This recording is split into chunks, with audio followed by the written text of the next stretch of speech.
A member of a Vancouver Island First Nation described as a gentle artist and a storyteller has been shot dead by Seattle police. 50-year-old John T. Williams, a carver, was holding a piece of wood and a carving knife when he was approached by an officer. Police say he was repeatedly asked to drop the knife, but he did not and was shot 4 times.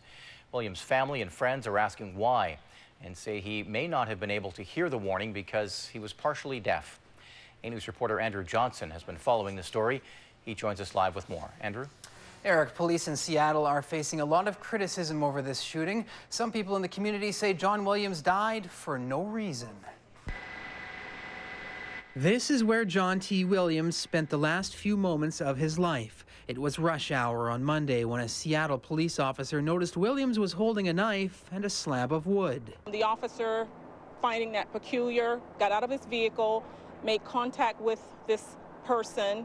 The male stood up and made advances towards the officer. The 3-inch carving blade Williams was holding is legal in Seattle, but still considered a deadly weapon. Police say the officer felt threatened when he asked Williams to drop the knife 3 times, but he did not. And 4 shots were fired from a distance of 3 meters. This officer was not equipped with a taser, so he did not have that available to him. However, even if he had a taser available to him, we do not recommend to our officers using a taser in a situation like that. Williams was a member of the Ditidaht First Nation based near Lake Cowichan. He was born in Seattle and lived a life marked by alcoholism, mental health issues, and brushes with the law. But despite those troubles, he is described by friends as a gentle soul and a talented carver. His work was once shown at a Seattle gallery. Ditidaht Chief Counselor Jack Thompson traveled from the band's Vancouver Island Reserve to Seattle today. He says Williams did nothing wrong and he had a hearing problem, which means he may not have heard the order to drop his knife. It's really appalling about what happened to my relative, because he was on the streets in the first place alone in regards of trying to make a living and trying to live within the streets.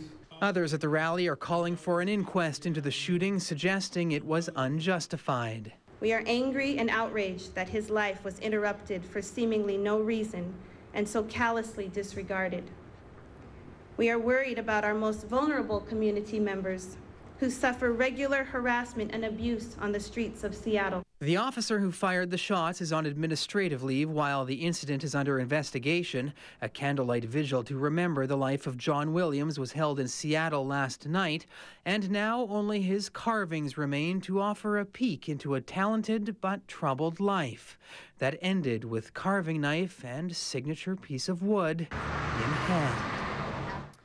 Eric, the shooting of John Williams, which is being felt so strongly on the Ditidaht First Nation on the island, was the 3rd deadly confrontation between Seattle police and suspects in a 26-hour span. That is part of what is fueling public outrage about the shooting. And at this point, we don't know what exactly happened. Did Williams approach the officer, lunge at the officer, or simply turn toward him holding his knife? Andrew Johnson reporting. Thank you, Andrew. You're welcome.